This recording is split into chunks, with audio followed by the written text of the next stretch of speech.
and welcome to another episode of Amasec and Archaeotech with myself, Mitch, and you. And me, Jed. Sorry, mate, jumping in there. Just eager. Clean as mustard to talk about today's topic. Coleman's mustard, good old strong English mustard. Other brands are available. On this episode, we are going to be discussing the Dark Angels, the First Legion, the Legion of all legions, some might say. We'll also be talking about what we've been hobbying and doing a little bit of a hobby roundup on any books and lore that we've covered, as well as any new releases that are incoming. And you will definitely now have to put a picture of Coleman's mustard up in the pod.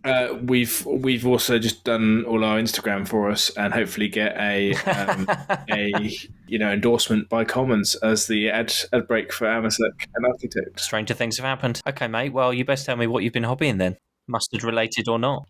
Not mustard related. No yellows in sight. It's been just carrying on with this Phalanx because we are rapidly approaching an event that we're going to, which is in about 3 weeks' time. So, oh, blimey, yeah. And then hopefully moving on to doing the solar. So that's me. Okay, lovely. I have been painting Steel Legion because we played that game with a friend recently.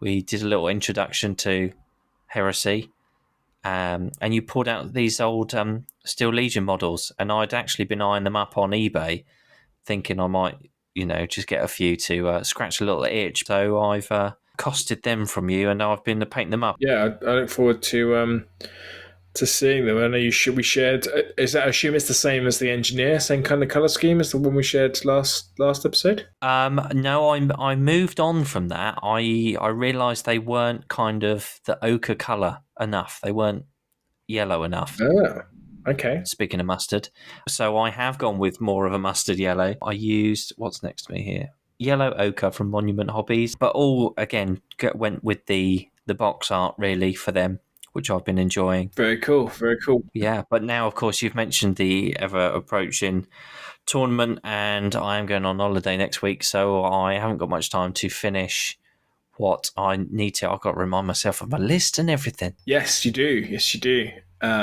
Hopefully I can get mine finished in time. Well, you're famous for pulling a late one in the week running up. I don't think there's been a tournament we've done that you haven't done that, mate. So that's true. That's very true. Yes, I fully expect that of you. And it happened to me once. I was painting the night we arrived one time, didn't I? Oh yeah, very true. Very true. Yeah, that was an absolute role reversal. That was. I was sat there going, la la la la. Yeah, you were all done, and I was trying to get my 3 colours on my Thousand Suns. Nice one. Okay, so pretty light touch on the hobby thing. Maybe next time we talk, we'll be talking a bit more about that. I think as we get ever closer. 3 weeks actually, probably. So we'll be right close to the wire on that one. You might get some squeaky bum time there. We'll see how we go along. Yeah, awesome. So moving on from them, talking about other things that we'd like to add to the pile of opportunity. What quick releases have we had so far then, Ched? We have had the Tarantula gun turrets and the Rapiers have been announced for release on Saturday, haven't they? So they are the next things to come out. Now, are you going to get some? No. Okay. I'm not going to jump at them, no. It's not really my play style to have that sort of stuff. And also, I don't know how many points they're going to be yet. So, yeah, true. True. I've got enough already. I'm going to get the new box when it comes out. So, oh, okay. Okay. Yeah. Two things there. Number one, you're talking about Rapiers, right? Not the Tarantulas. No, I'm talking about the Rapiers over the Tarantulas. Definitely no to a Tarantula. I mean, they look cool. If I was doing a diorama or a game board, absolutely. They'd be so cool for that, to make some sort of emplacement. Rapiers they were an elite's choice, and now that sounds like it's kind of changing the whole. In fact, I think we're getting an article tomorrow, on how the Force organisation chart is changing. So I don't know if they'll still be an elite's choice, but again, cool. They're probably mobile. I haven't really used them before. I've got one. I've got an old resin one that I've still yet to try out. Yet to paint, mind you, but yet to try out. So maybe I'll like it, maybe I won't. If I get on well with that one, then we'll see. But really, I'm not falling over myself to get one. Yeah, it's going to all rely on the cost of the points, really, isn't it? Yeah. Both rapiers and tarantulas, because I think currently tarantulas are regarded as not very good.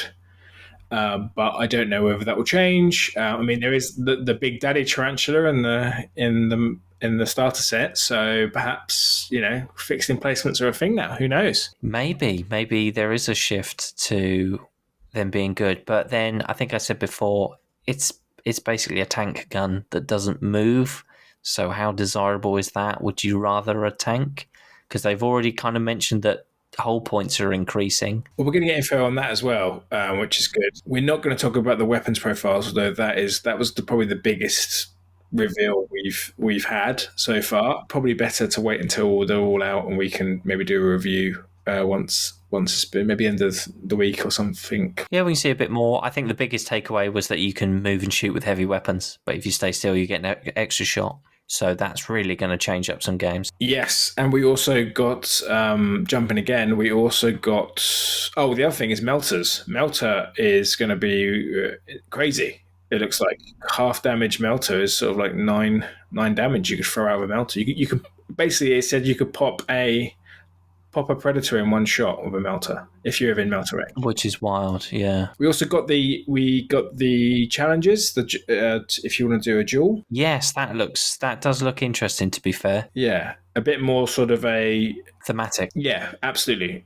With the basically, there's a new system now where you get to choose something that either makes you go faster, makes you more defensive. So you stop the other person from choosing a certain special ability, or you do more attacks but less damage, or you do less attacks but more damage.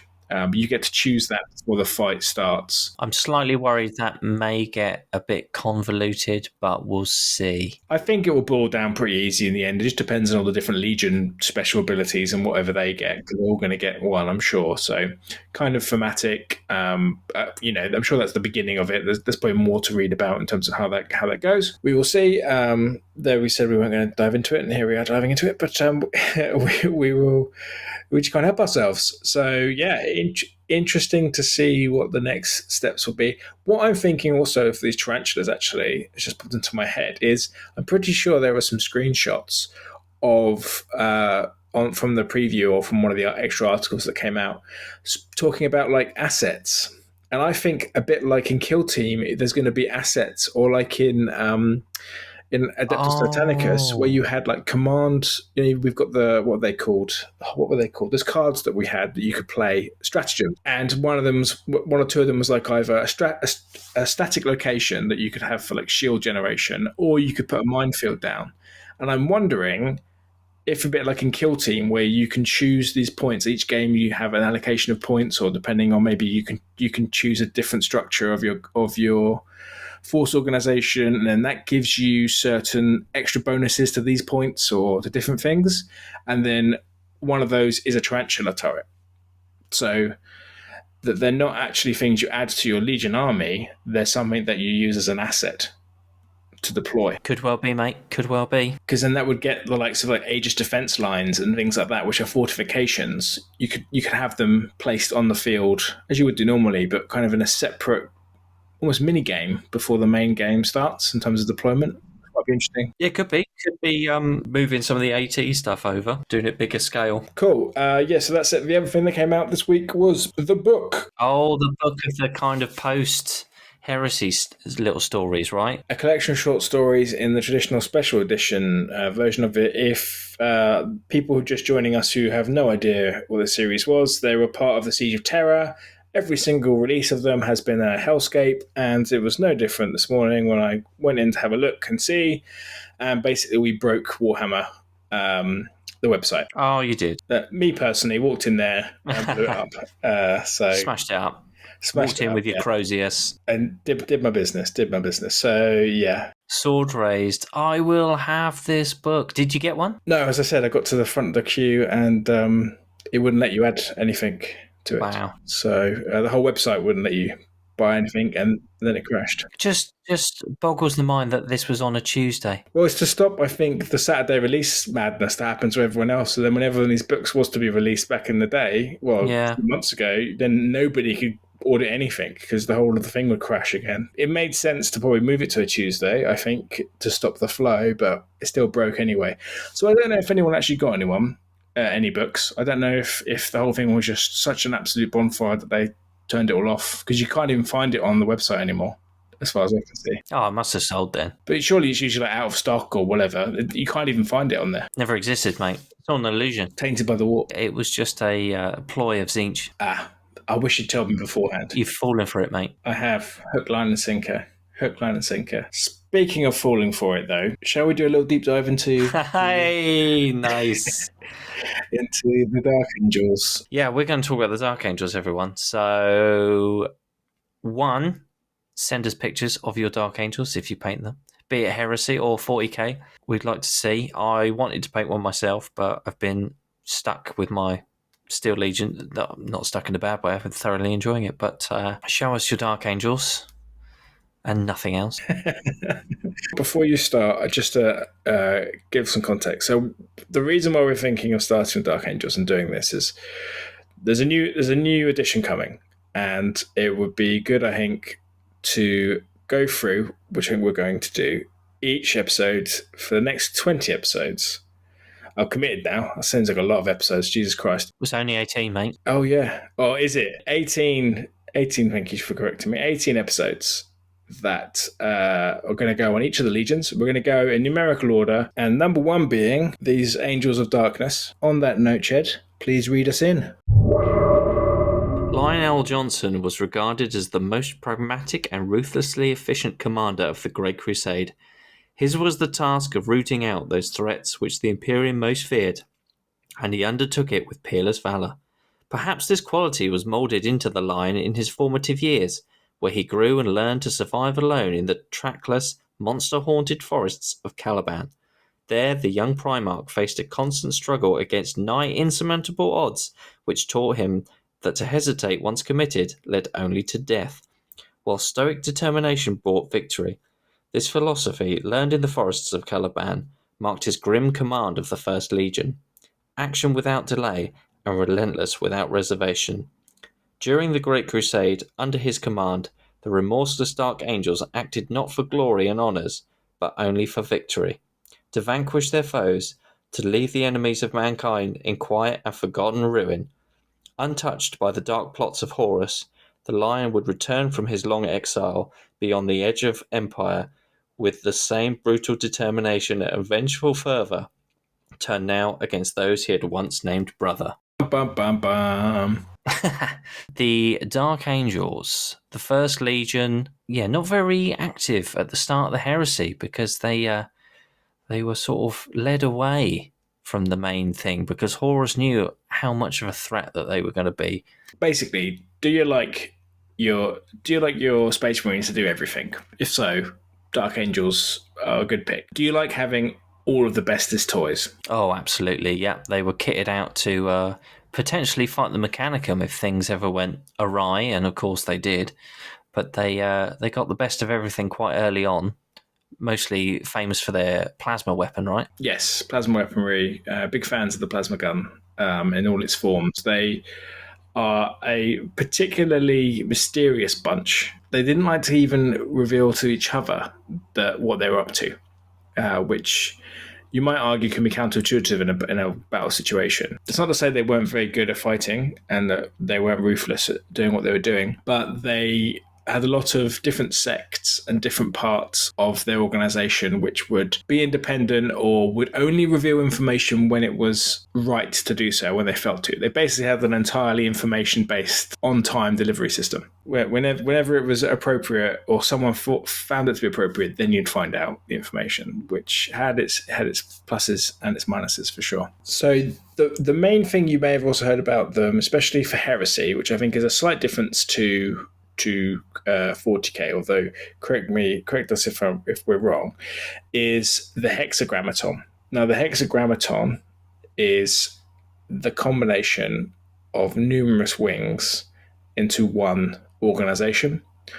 And they're separated between 6 different wings that create this emblem, which is called the hexagrammaton. Jed, give us some visuals of what a dark angel looks like. Describe a dark angel to me, to those that have no idea. When you say, "Oh, hello, this is Johnny Dark Angel," what does he look like? Johnny the Dark Angel. Well, Johnny's in all black armor with kind of accents of red and some bone colours in there as well. Maybe some little checkers, sword symbols, and there are probably a few other symbols that not even his own squad mates might know because of their secret organisations that went beyond rank. So very similar, really, to the kind of the lodges that the traitors had, where anyone from any rank could join and they were all considered equal. The Dark Angels actually did that themselves within themselves, just Legion specific. But yeah, and they could be in any of the wings in the hexagrammaton. They could be across multiple squads doing all sorts, and they even kept their identities secret from themselves, so they wouldn't know who else was in. So Johnny could be rubbing elbows with a Praetor for all he knew. Safe to say, a bit of a shady fella. Absolutely. You wouldn't get much out for him going for a beer with Johnny. No, you would not. No, you would not. And you'd also get, in terms of how they look and kind of feel, to me anyway, they have a very much a Teutonic sort of German medieval element to it. Very medieval influence, aren't they? They're very sort of the classic knight of the realm type, Yes. King Arthur and sort of that sort of fantasy element stuck on a sci-fi space marine, yeah. Yeah, I mean, to the point where they hail from the planet Caliban, where essentially inside there was loads of knightly orders. All of the knightly orders had their own castle. So imagine sort of Game of Thrones-esque, each castle with a different sort of lord and family is too strong a word, but a collection of people who swore loyalty to them. And then Caliban is a death world, just a little side note. So everything wants to kill them in there. And that's why they keep their towers very high. They go questing. So they have questing knights that go out and you have to basically go and kill a great beast. So very Bretonian for those in the old world, in what they need to go and do and find. And they bring back that beast and then you become a knight, usually either in your own house or in the order, which is the main sort of organization on Caliban, or rises to be when the lion is found on Caliban and comes to be the head of the order as well. So the majority of the Dark Angels, as they soon to become from Caliban, rise through the order. And the main event that happens through that is that the lion, when he's got enough strength and people around him who are with him, he declares a great hunt to kill all of the great beasts of Caliban. So usually they'd be piecemeally sort of hunted once a season. The knights would go and grab like one or two to become a knight, or they go quest for them. Many people would go, not everyone would return, but one day he basically decides, you know what, I've had enough of this. I'm sick of this. I want to go on holiday. So he just basically goes on a massive crusade on his own planet and kills all of the beasts that are on that planet, which is just before, or just as soon as he does that, the Emperor arrives and he is reunited with his legion. Yeah, Big Amps comes down and gives him his legion, and they're off. And his legion, of course, they've been active as early as the days of the unification. They pop out and help get rid of some of the last Thunder Warriors. After there's a little bit of a rebellion, they come out under the guidance of Valdor. In the Valdor novel, this is mentioned. They see a lot of action early on, and they're very well versed. And as is always the case, they all form and swear loyalty to their Primarch. There is one individual, well, a small group of individuals, however, who are not so happy with the creation of this new imperial way for Caliban. And they crave the recreation of the old knightly orders. And essentially, under the guidance of Luther and a few others, who I won't name here for obviously Dark Angel reasons, they plot to see the lion killed. And in one of the early Dark Angel books, Well, I think kind of at this point, mate, spoilers are a given. I mean, the book's however many years old. We're doing it's a very, deep dive. It's, you know, yeah, fair enough. Okay, fair enough. if So you haven't come here for spoilers, I mean, you might be in the wrong place. essentially, they land on a planet. They think it's all good. The lion smells a rat. They then find out that the local governor has placed a nuclear device on one of the transports. Luther finds out about it, but then doesn't tell the lion. He then has a moment a moment of doubt in which he goes, "Oh no, actually, I need to stop this." And through either himself or an agent of his, they stop it from happening. However, the lion, without telling anyone, because he never says anything, is a very man of few words. He's not a good communicator. He doesn't say whether or not he knows. He just basically says to him, "You know what, Luther, it's great, but you need to go back to Caliban now and train all our forces. And I never want to see you again." So that is where Luther's part in the story ends in terms of the Great Crusade, but begins in terms of the heresy. And he is not a space marine, he is a human. And he goes about working with those on Caliban to fighting the resistance against the Imperium and the ways the Imperium has taken over Caliban and created this sort of cookie cutter version of what the Empire should be, rather than keeping to Caliban's traditions and his knightly vows and ways of operating.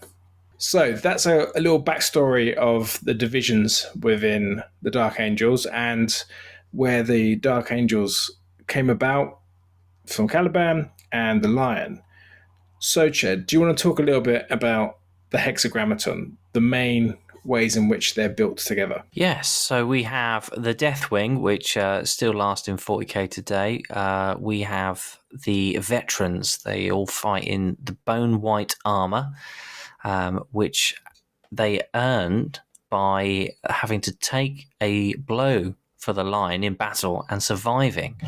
Now, just as a quick aside, the original 1990s or late 80s lore for this was that they actually came from a planet called Plainsworld that was conquered by the Dark Angels, and they recruited their Space Marines from there. And the people on that planet actually had a culture that was very similar to Native American Indians. And, they had names like Two Heads Talking, Cloud Runner, Bloody Moon, that sort of thing, but became, the Ezekiels, those type of names. And they would paint their armor white, which represented the color of death or the bones, and that would be their sort of their victory kind of paint in the original kind of lore, and that was sort of from the era of the Deathwing board game, back in sort of like White Dwarf 120 and 122. So a bit of a different kind of origin for them back in the day, but they sort of, I think they still mention that Plainsworld is a recruitment word for the Dark Angels. But yeah, I like that little bit of lore. It's really good artwork on the cover of White Dwarf 122 as well. It's got that retro vibe and that sort of art style that I still love today. But you have that for the Deathwing. And then the Raven Wing, which is still quite famous in 40k today. You've got all the kind of air, the anti-grav, the bikes, and the sort of the more mobile side of the Dark Angels, with the aircraft and stuff like that.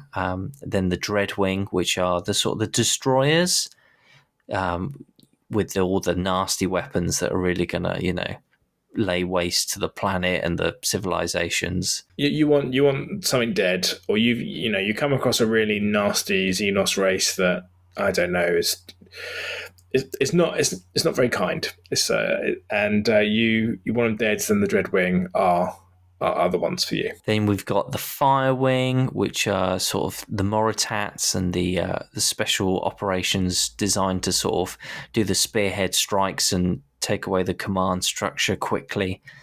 And then the Iron Wing, which is all sort of the machines and the technology, so kind of tanks and any sort of mechanicum stuff that they've got with them.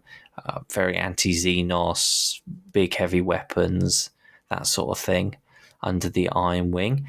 And then finally the Storm Wing, which are the speciality kind of thing. So breachers, assault squads, anything to hit sort of hard and fast. And yeah, that makes up the hexagrammaton. So you have you can kind of see when we said they can do everything, and they can do everything pretty well. You can probably see other legions, and as we go through this series, if you're new to looking at the legions versus to especially for the chaos ones, if you're coming here as a loyalist 40k player, you will see that a lot of the other legions have a particular trait or are well known for one of those specific things. So the thing that jumps to my mind is the Iron Wing, who are very much the Iron Warriors, who big on their tanks and on their vehicles and on their heavy artillery to destroy something.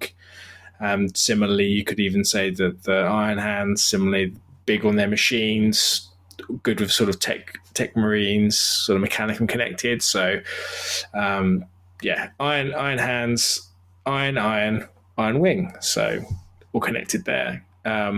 Any others that jump to your mind, Ched, in terms of other legions that maybe take a trait that are already included within the hexagrammaton? The Raven Wing and the White Scars have a similarity there with their use of the vehicles. Good shout. So yeah, you can see some of the similarities there. Go on, Ched, roll into it.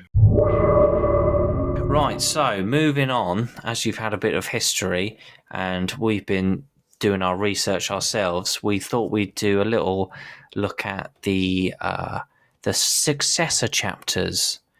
The successor chapters that are about in 40k, and how remnants of the Dark Angels, when they were split after the heresy, kind of found their way into new forms and the smaller 1,000-strong chapters of Marines. So I was looking kind of more based on the color scheme side of things, and I must say, I think if I had to choose one, sticking closely to the heresy color scheme, the consecrators took my fancy, because you're still painting them their basic kind of things.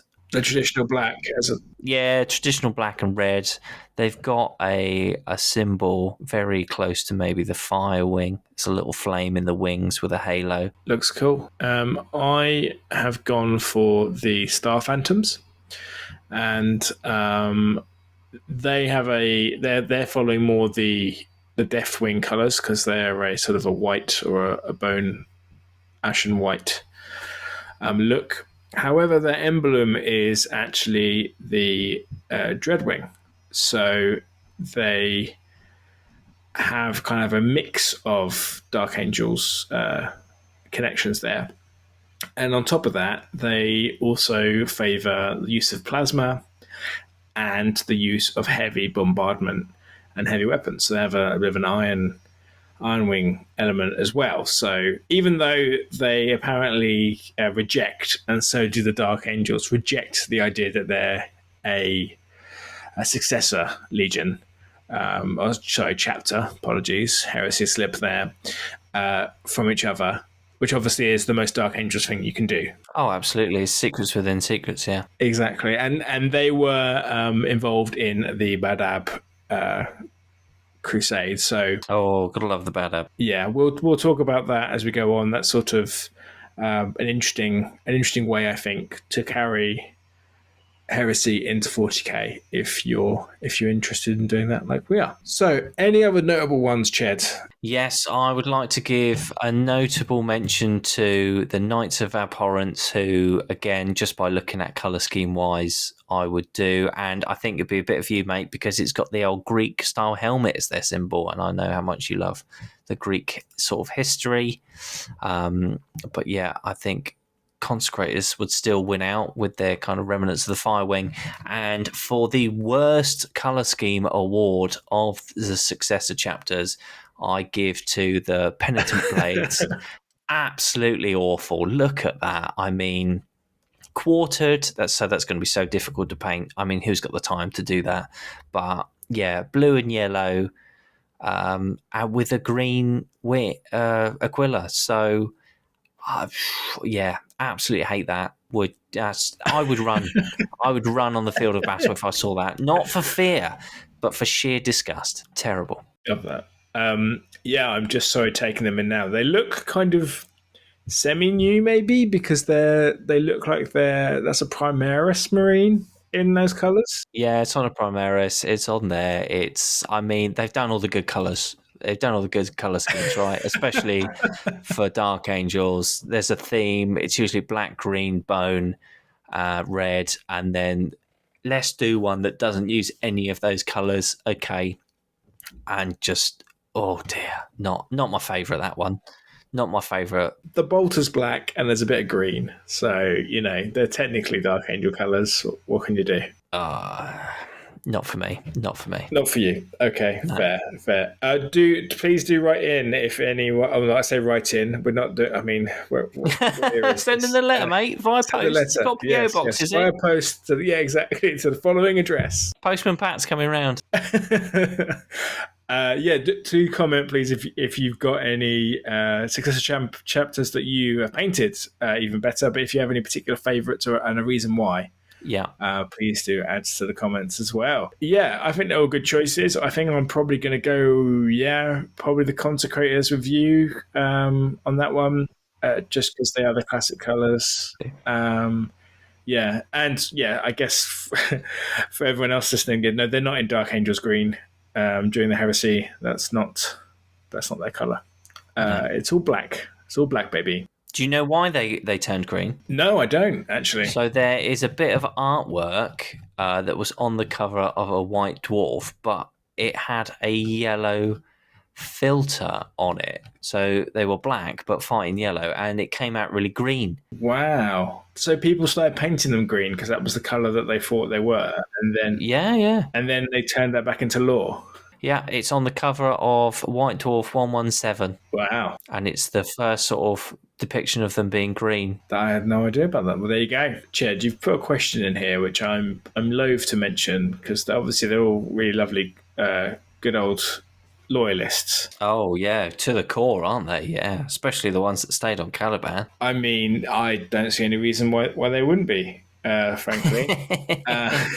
If you were to fall, and I don't mean just trip over something, I mean fall from the graces of the Lion and the Legion. Well, you don't call yourself this, but the Legion certainly, or the chapter certainly calls you fallen. And there's a few of them scattered around. And there's Luthor, who we've already mentioned.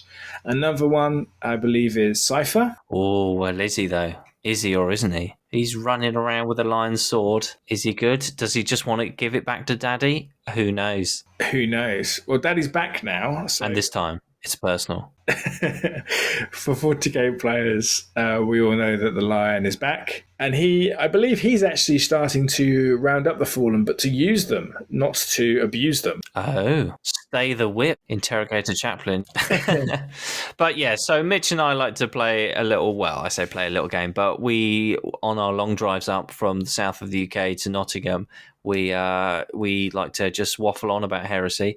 And we once on a trip decided to go through the legions, and if the heresy had turned out different, what Primarch would have fallen to which Chaos God? So I'll set the scene. The Primarchs did not get scattered. They were all raised on Terra under the watchful eye of Big Papa Emps. So they're all fairly more normal, but they all go out to start the crusade, all good, but they all end up at the homeworld of what their legions were anyway. So Lorgar goes to Colchis first, Angon goes to Nicaea first, etc., etc.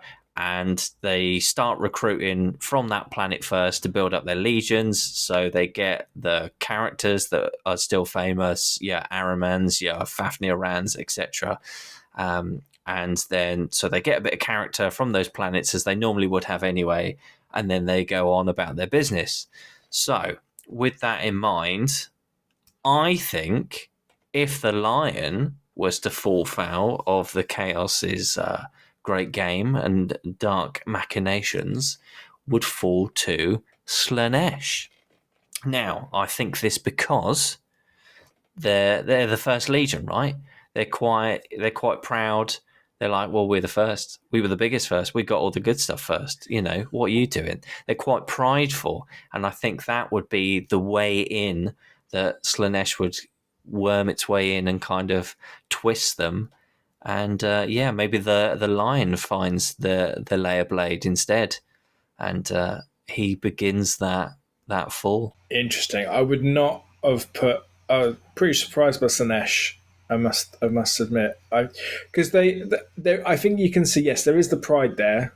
I think so because they keep banging on about duty and is there only reward, and then they're happy to go on with it. And basically, they love to say they don't whinge, like the Iron Warriors, for example. Yeah, and I think that's more of a product of the lion having been on Caliban and doing his way. But if he hadn't have grown up on Caliban and he'd been under the Emperor, but he got his legion, and they're like, well, there's the first. So you're kind of like, he's almost like the older brother, and he doesn't have that maybe tempering experience. Then he's sort of like, well, I'm the first. True. There's also the point where he doesn't become War Master, and there is definitely some, in some of the books and some of the stories, there's definitely you can tell that definitely chafes him. So even when he's had that upbringing and that sort of pride, they're still there. It's also mentioned in the book we're going to talk about a little bit. So yeah, I think that's probably. It's an interesting one. I think I can see your case. I can see your case. That's my case. Well, I need to hear yours, my friend. What are you going for? I'm kind of torn. I think. Are you gonna say Undivided? Because I guess that's a valid one. No. It's not fun. It's not fun enough. I'm going to say it's tricky. I think for the lion, I would almost say Khorne. Oh, Because of his prowess. However, for the Legion as a whole, I think it's Tzinch. Oh, Because of the secrecy. Their secrecy, their source for knowledge, their need to basically be one step ahead of alien, of man, of machine, of anything that they're going to face. They want all of that. Oh, so they're like knowledge is power, and they go down that route, right?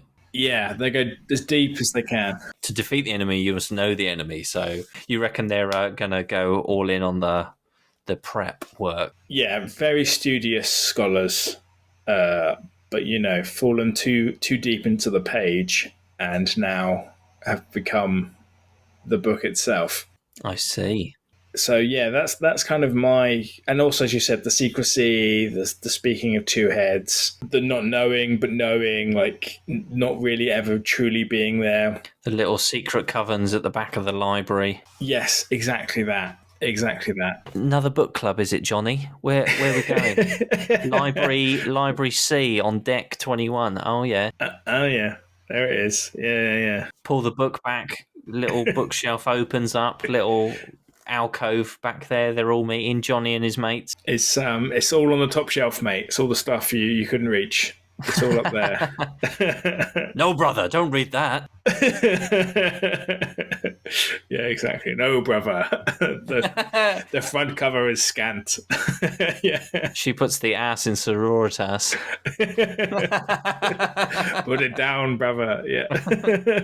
So yeah, I think Tzinch is probably where we're gonna go with that one. Okay, all right, yeah. It's a good case.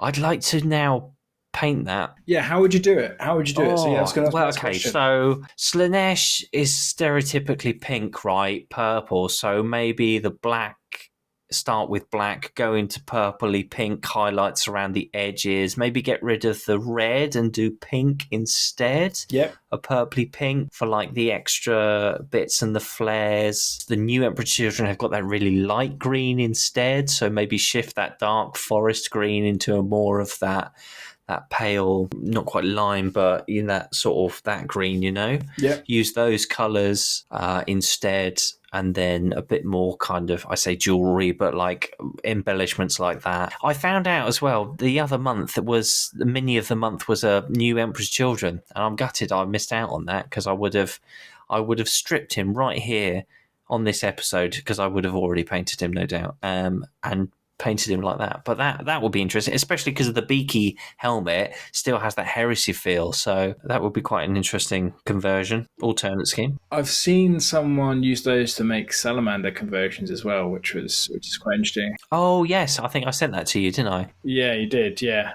and that's quite cool. Yeah, there's a geezer doing a heresy, traitor salamander force.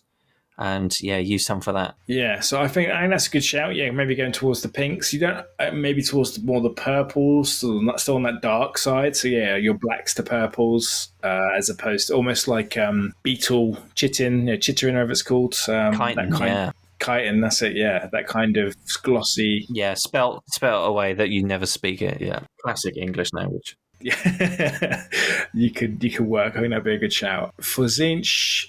Well, what is the traditional like in Heresy? I'm thinking red, but that's only because of Thousand Suns. I guess it's blues. It's more blue, and again, kind of pink. The blue shift to the pink. Yeah, because you've got the blue horrors and the pink horrors, isn't it? Thinking like the changer of ways, the feathers. Yeah, incorporate those colours in the sort of the checkers, and have that kind of style. Again, it's like Zinch is like ever change of colour, shifty, pearlescent kind of colours, I think, maybe. So what you're saying is I need to paint the penitent blades, but do my Heresy Legion all in them colours, quarter them up, do a blue and a yellow. Yeah, I think that would be quite interesting. A lot more cows, maybe. Cows? As in a cow. Frisian or Highland? No, a hood, sir. A hood over your head. A cowl, a hood. Sorry, yes, I'm with you now. Yeah, lots of that. A hood on every man. A bolter in every hand. They're just hoodies, mate. They're just hanging out on street corners, loitering. They're librarians, but if they beat you up. If you don't bring the book back, they'll bash your head in with a crozier. Think like, organised crime, mafia situation, but they're librarians. I'll never look at a librarian the same again. And don't ever look at a Frisian cow in the same way again either. If a cow got the chance, Billy, he'd kill you and everybody you cared about. Back to Standard Legion now. We're back to the good old Dark Angels. Reset. As we know and love, or not. New Heresy 3.0 is incoming. You buy the box set. What are you thinking? How are you going to put this together? Oh, I mean, well, the Saturnine, firstly, lend themselves to the Dark Angels quite well because the Dark Angels get all the best stuff. So, your brother's made this really cool armour.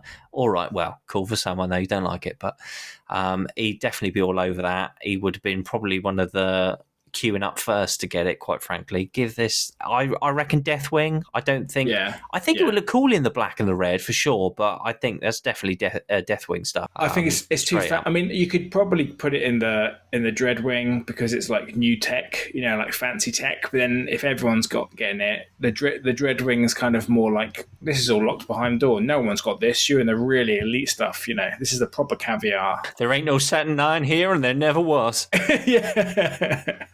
Yeah, exactly. So I think probably Deathwing is your shout. And then, of course, the others is all the Mark II veterans, so they'll look good in the black, but again, veterans kind of Deathwing leaning. They only wear, in 40k, they only wear Terminator armor, right? Were there any straight up normal dudes in the Deathwing? I don't think so. I have to, I'm not 100% sure on that. Let me have a look to the internet. The rest of the Mark II, so you can either have them as normal legionaries, which are obviously, Stormwing, so or whatever general colour you want. Your Legion to be, so blacks predominantly. Where would the gun turret go? That's Iron Wing, I imagine. That's use of machines and tech and use of heavy weapons, but could equally be as a Storm Wing because they also use their weapon platforms. I think the Iron Wing's more like heavy artillery, so really heavy weapons, that kind of stuff.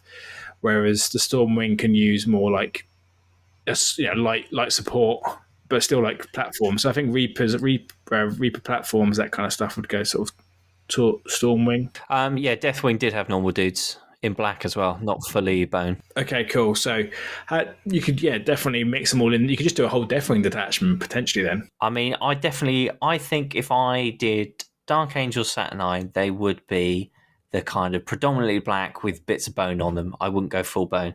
Never go full bone. Okay, yeah, and I can see that. And what about the Dreadnought? The Dreadnought, oh, same sort of thing. Well, that would, I think they would predominantly be in the Iron Wing. It's more about the person inside than the actual machinery, I would say. Yeah, true. It would be a hero, wouldn't it? And he's taken a blow for the line, quite a severe one. You know, Johnny, he's finally worked his way up to the Deathwing. He's taken that blow for the line. Unfortunately, it was from a creature 3 times his size. He's not going to make it really, but he's still got a bit of a heartbeat. Johnny, you're in the Dreadnought, mate. I think it's more about Johnny inside and his expertise, his knowledge.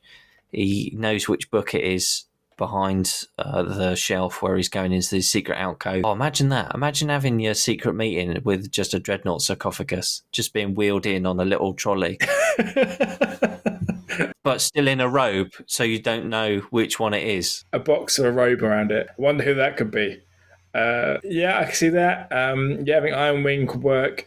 I think he could also be in the Dreadwing, as he's meant to be this new special crazy, I can't imagine they're going to be cheap. I don't know how many you could field in an army. I'd like to think only one. I would imagine so. 3,000 points, more than one Saturnine Terminator, yeah. Dreadnought even, yeah. Sounds nasty, doesn't it? Sounds like something you would want to run away from. Yes. Terrifying, frankly. Fellblade. Can a Saturnine Dreadnought take a Fellblade cannon to the face? We'll see. Well, yeah, we will. We will definitely see. You've got a Praetor, which is the Saturnine Praetor, which obviously I think would 100% be Deathwing at that point. And then you'd have the other Praetor or Centurion, as he's meant to be, potentially. I mean, he could fit in any of them. He's kind of iron looking from what we've seen from the preview, but I think there's probably other bits and pieces you can throw in there. Like, he's got like a servo skull and stuff, so you could probably put him as Iron Wing. Yeah, I think it's quite a big mix. If you were to equip them all with disintegrators, though, I would say that would be more Dreadwing, because of ancient tech. Yeah, fair. Mind you, they did have all the Xenocides to go through, which they lost out quite heavily on. That's true. Definitely be very rare within the Legion at this point, that sort of weaponry. Especially if it's just to the point of the heresy after they've gone through Rangdon and all the other places that they've fought and fight. Well, let's finish off by talking about what we've been reading then recently. We've both got some time in on the Lionel Johnson Primarch book, Lord of the First. Now, I didn't get all the way, but I liked it. I thought it was really good, and I really look forward to finishing it. I thought it was very well written. David Geimer, right? Geimer, yeah, I believe so. I was really enjoying the book. It did make me laugh, the whole secret society thing and the not knowing who it was. It was interesting that it was like the lodges and not actually telling colleagues about stuff. I thought was funny when they're like, I know what this is. I could just say now in this meeting with these other guys, but they're not in my secret society, so I need to check with them first. I thought that was quite amusing. But yeah, I was really enjoying it. I thought the Crave was such a comic book name. Like, I've read a lot of comics in my time, and it just sounds like a villain from a comic book. I could easily see that in like Batman or, Well, it's funny. It's funny you should say Batman, because the most modern version of them, the image of them, is a big bat. Oh. That isn't the image I was getting. I'll put it up for people so they can see, but that wasn't the image I was getting from the descriptions. The image I was getting from the descriptions when they finally turn up, it's kind of much more alien, as in Geiger-esque, with like a big orb as a head. That kind of has no place to eat. Classic orb head, yeah. And sort of like big claws and hands. So in my head, they were much more moving quickly. There was no talk of wings, but that might have been this particular host, because For context, they are psi-parasitic aliens, so they basically infest someone's head with a bit like the psychoneurin, which are the It's like annoying, yeah. Thousand Suns sort of bugs that lay inside themselves. But this time they actually control them like zombies, and they can do it from like a galaxy away. And they are able to basically create these giant an empire of thralls or a planet of thralls, Mm.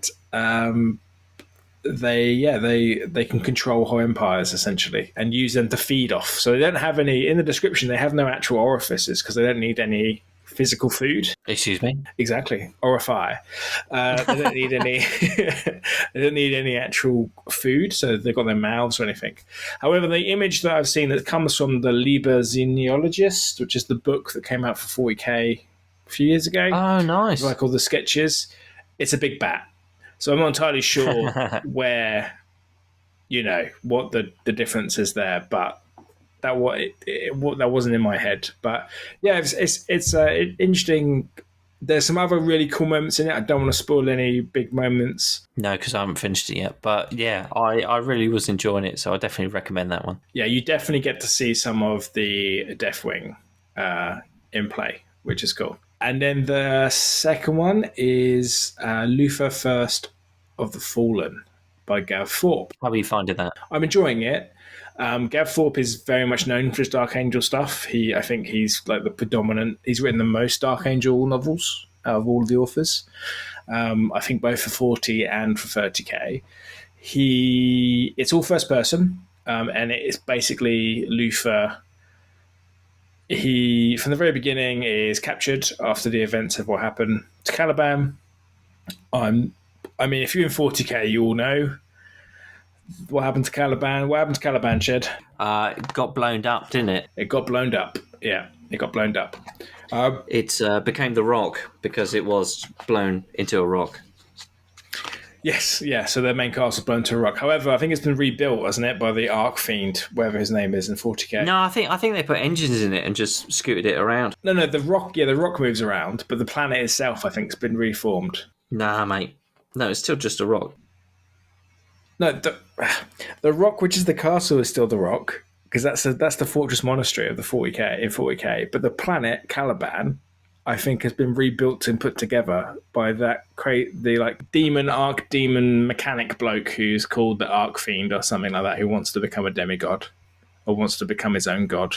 Please do check. Rock back together. No. Is Caliban back together? Yeah. So there you go. This is me hot taking there, but I'm pretty sure I remembered that. Anyway, I'll continue with this book. It's really interesting. What I think is the most interesting thing about it is it's basically a device to have all these different quests that go through Luther's time when he was a child and growing up on Caliban. So you get a lot of history of what it was like to be on Caliban with as part of the order and sort of their traditions, which is cool. But the most interesting thing about it is that he is placed under stasis and he gets to experience how the Dark Angels change from a legion all the way up to a chapter. And they talk about the War of the Beast.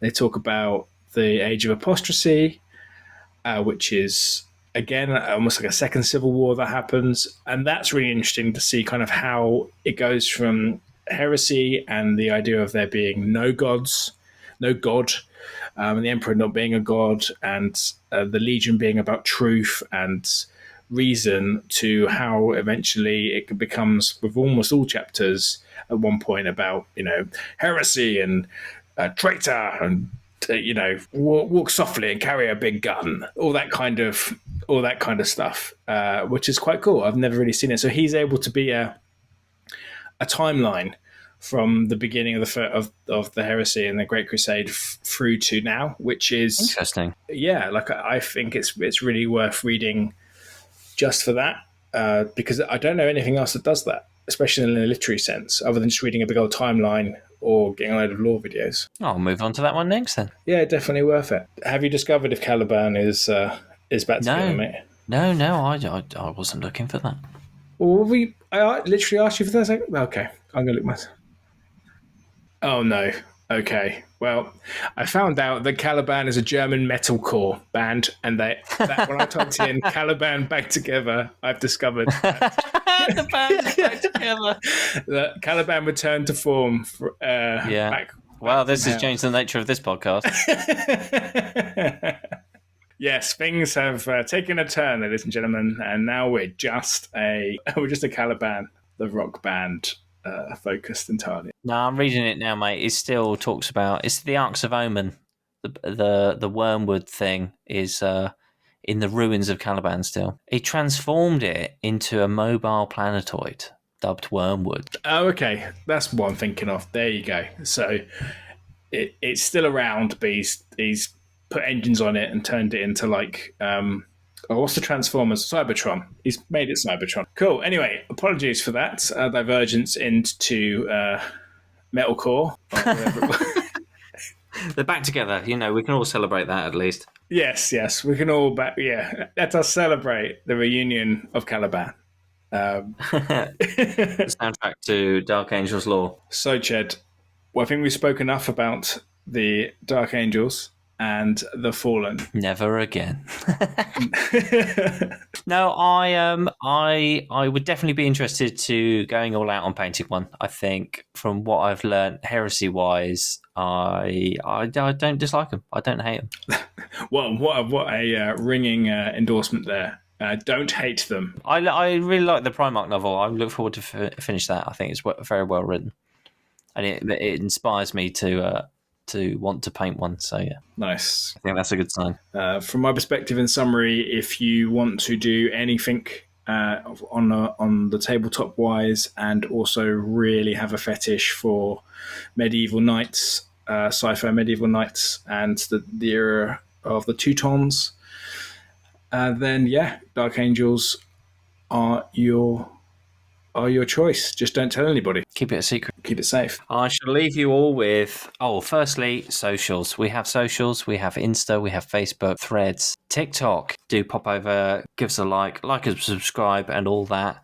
And on the YouTubes, which you're probably watching this on. But yeah, send us pictures of your Dark Angels or just anything you're working on, really. But yeah, Dark Angels will be the focus. Lead us out, Ched, with an inspiring quote. I will. I have found something on brand, which is handy. But the opening stanza of The Last Oath from the initiatory rites of the Deathwing Companions reads, I stand among the honoured dead, beyond the reach of doubt and uncertainty, beyond the frailties of flesh and honour, where only duty remains.